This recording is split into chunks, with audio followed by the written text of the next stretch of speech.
ils pourront se conformer. Pas facile d'en sortir. Après seulement quelques semaines à ce rythme, la rupture avec leur ancien monde est profonde. Là, avec tes parents, ça va-tu mieux? Non. Les parents, là, c'est mort. C'est eux autres. Don't exist anymore. C'est ça. They don't want to know anything about us. So. Les autres, ils veulent juste savoir, là, t'es encore vivant pour dire, tu sais, Scarlett, qu'est-ce que tu fais? Daniel et Ingrid ne squattent plus. Après des années passées à la rue, ils vivent depuis peu dans cet appartement. Mais sans argent, ni secondaire 5, la culture de rue leur colle à la peau.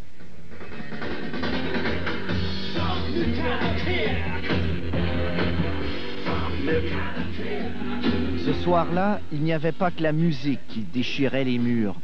Leur sentiment d'avoir été trahis par leurs parents était beaucoup plus fort. Il faut dire que la grande majorité des jeunes rencontrés, et les études le confirment, viennent de familles éclatées. Pourtant, j'étais l'enfant voulu, tu sais, au début, j'étais l'enfant voulu. Il me convoitait, mon père, il me convoitait tellement. J'ai tellement été l'enfant, là, tu sais, de leur union, OK? Puis après ça, je suis l'enfant, là, comme exclu complètement. Comment tu penses que je me sens, moi, là-dedans? Je suis exclu, c'est comme dans un jeu de cartes. Il y a 5 cartes, t'en sépares 2 d'un bord, 2 de l'autre, puis l'autre dans le milieu, elle fait quoi, là? Ben là, ça revenait tout seul. C'est le même que je me sens, moi.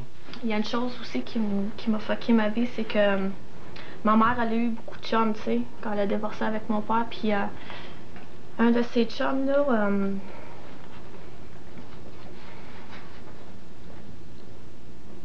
Ce qui est passé, c'est pas réparable, tu sais. C'est une plaie, ça reste ouverte, c'est tout. C'est pas réparable.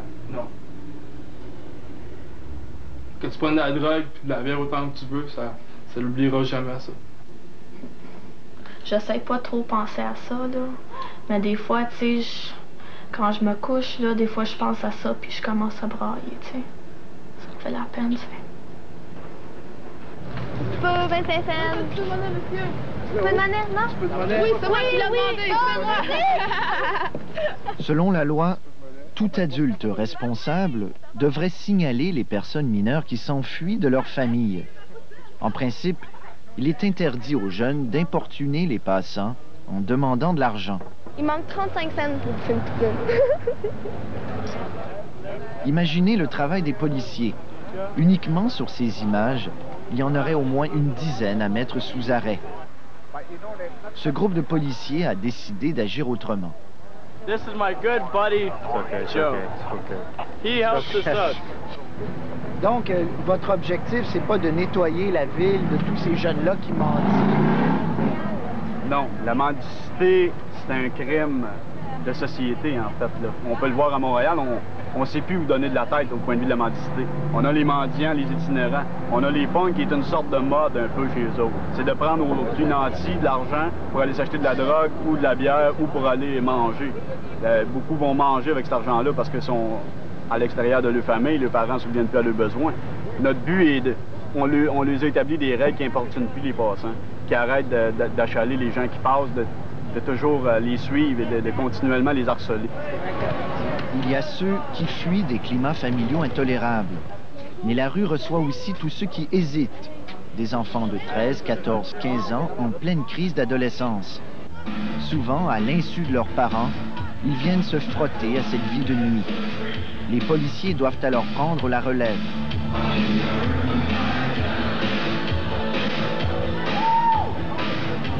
Sergent Lacourcière, est-ce que vous trouvez que les parents vous en demandent trop? On a des figures réguliers qui se tiennent ici. On a des parents qui nous appellent toutes les semaines, tous les mois pour nous dire, bon, la petite une telle ou ma fille ou mon garçon est en fugue encore. Il y en a, ça fait 17 à 20 fois qu'ils font les mêmes fugues ou à peu près. On fait un genre de babysitting au centre-ville, là, présentement.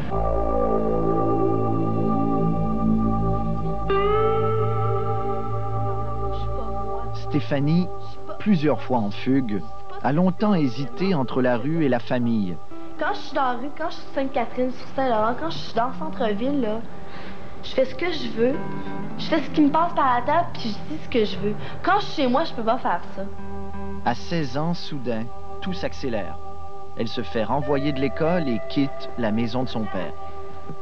Mon père m'a demandé de partir. Il n'aime pas mon mode de vie. Et, mes parents sont très... disons qu'ils ont leur petite vie de routine. Puis je suis arrivée... bon, c'est mon père qui m'a demandé de venir avec lui. Mais comme j'ai un mode de vie très différent de la leur, je suis emmerdée de toute leur routine. Puis j'ai manqué l'école aussi.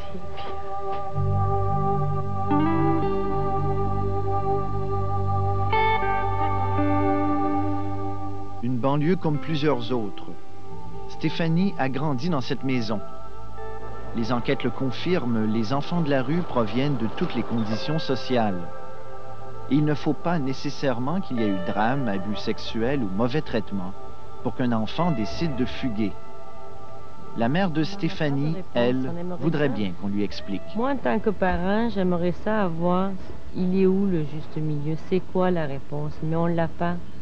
Puis les travailleurs aussi le disent, et puis on ne sait pas qu'est-ce que c'est qui fait que ça en arrive là.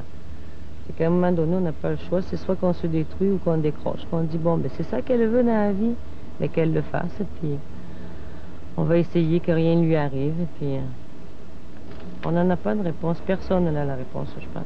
On est jeunes pendant Pourquoi attendre d'avoir 20 ans? On peut mourir demain. Je sais pas, on peut mourir demain. On en profite maintenant. Pourquoi se faire dire quoi faire quand tu peux faire ce que tu veux? Je pense qu'elle veut vivre la vie d'une fille de 20 ans à l'âge qu'elle a.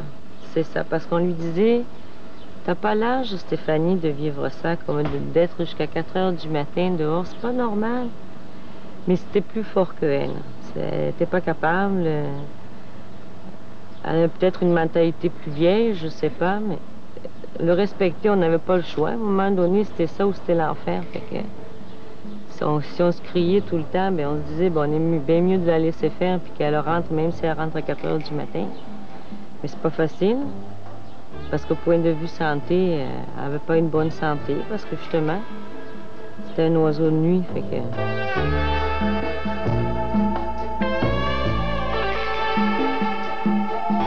Hier matin, j'ai reçu un appel d'une mère, Mme Madeleine Girard, qui craint le pire pour son fils âgé de 16 ans qui est en fugue depuis le 1er mai dernier. Appelle-moi, me donne un signe de vie, parce que c'est interminable. Ça fait 1 mois et demi maintenant que j'ai aucune nouvelle, là.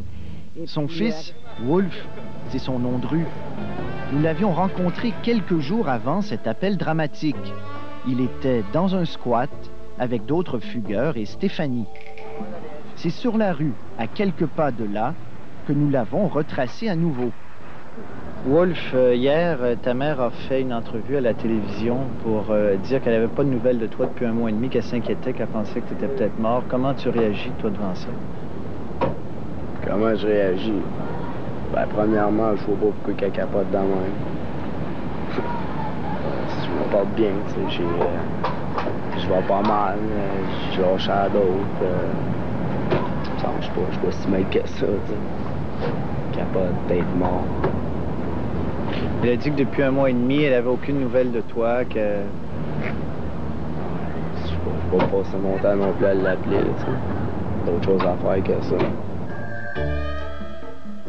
Wolf fait partie du noyau dur des enfants de la rue, de ceux pour qui le centre-ville, après famille et centre d'accueil, est devenu le seul endroit où ils ont l'impression d'être bien, malgré tous les dangers.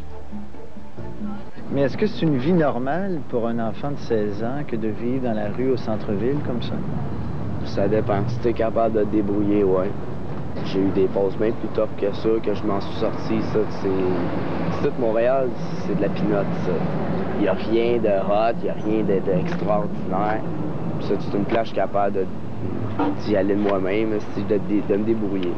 C'est ce que je fais en ce moment, puis je trouve que je m'en sors bien. Est-ce que vous jugez que c'est dangereux pour un enfant qui est en feu, qui reste 2-3 semaines, 1 mois au centre-ville? Est-ce que vous pensez qu'il peut lui arriver? Très dangereux. J'ai des événements qui sont produits avec du monde qui ont été recrutés par des PIM au centre-ville ici, des jeunes de 15-16 ans, que les PIM les voient toujours à pas d'argent à quêter. Les PIM vont faire des approches avec ces jeunes-là, ces jeunes filles ou ces jeunes garçons-là, pour leur demander de faire de la prostitution. On va leur offrir des gros montants ou de la drogue en quantité pour le subvenir à leurs besoins. C'est tentant pour un jeune de 14-15 ans. Ils vont lui faire n'importe quoi. Ça va commencer par des commissions à aller jusqu'à la prostitution ou vendre la drogue.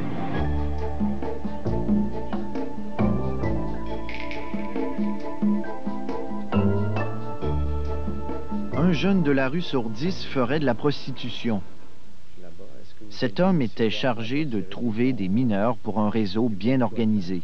Oui, on allait vraiment tout partout, parce que où est-ce que tu pouvais aller, tout ce que tu pouvais prendre, on le prenait. Parce qu'on ne pouvait pas laisser passer non plus une aubaine aussi de voir une jeune fille qui était sur Sainte-Catherine qui valait la peine d'être prise, puis la laisser se promener non plus. Tout ce qui pouvait se faire, on le prenait immédiatement. On ne laissait vraiment aucune chance. À Montréal uniquement, il y en a des centaines de ces jeunes filles, comme Carole, qui se sont fait prendre par des groupes d'Haïtiens et de Jamaïcains qui contrôlent ce genre de trafic. J'ai été recrutée par une de mes amies. Elle m'a parlé qu'elle avait des bons amis. Elle m'a pas dit que c'était des Noirs, elle m'a pas dit qu'est-ce que c'était. Elle m'a dit « reste tout ce que je voudrais », fait que je suis partie. Qu'est-ce qui t'est arrivé à ce moment-là? On m'a emmené à un motel. J'ai vu que c'était des Noirs, on m'a emmené à un motel, puis on m'a dit que j'allais m'habiller comme ça, puis que... Là, c'est là que mon ami m'a averti que si je disais non, qu'il pouvait me battre. J'ai eu peur, fait que je l'ai fait. On pouvait l'amener au motel, ou bien on pouvait l'amener à la campagne. Souvent, il y a des personnes qui ont des chalets. On l'amenait dans un chalet, on la mettait là. Puis là, on lui donnait, il y avait deux choix. Ou bien qu'elle travaille, ou bien qu'elle finisse là, ou bien qu'elle s'en va travailler à l'extérieur. Mais elle a pas, le seul choix qu'elle a, c'est de travailler ou bien de finir là. Vous avez tué plusieurs filles comme ça à Montréal? Moi, j'ai connaissance qu'il y en a eu beaucoup. Mais personnellement, j'ai jamais été totalement d'accord avec ça non plus.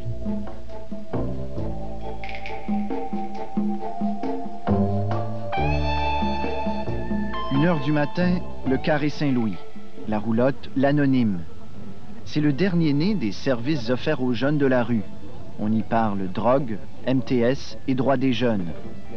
Sébastien, bénévole, a passé 3 ans sur la rue. Qu'est-ce que tu crois qui manque le plus dans une ville comme Montréal pour aider les jeunes de la rue? Une ressource où ils peuvent rester, parce qu'ils se retrouvent dans la rue, où ce que je couche. Ils vont essayer d'avoir, de se trouver un copain où ce qui va pouvoir l'héberger. Puis souvent, ce copain-là, il n'est pas toujours fiable. Il peut te référer dans des mauvais endroits ou whatever. Puis ce que tu vas rechercher, c'est un copain avec qui je vais pouvoir me sentir en sécurité, puisque le jeune ne veut pas rester seul, c'est sûr, il est dans la rue.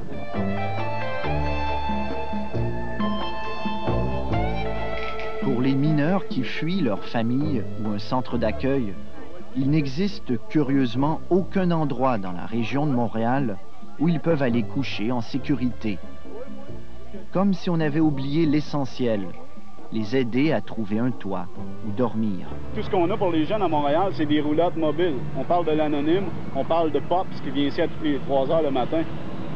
L'apport qu'il amène à ces jeunes-là est très positif et très bénéfique. On le voit, je vais prendre un café chez Pops régulièrement avec les jeunes.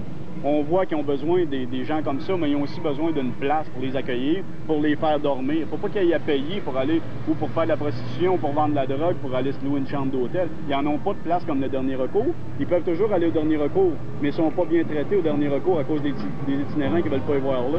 Ils n'ont aucun endroit où aller, ces jeunes-là, ni pour prendre un verre, ni pour se ramasser en gang, ni pour dormir. Ils font quoi?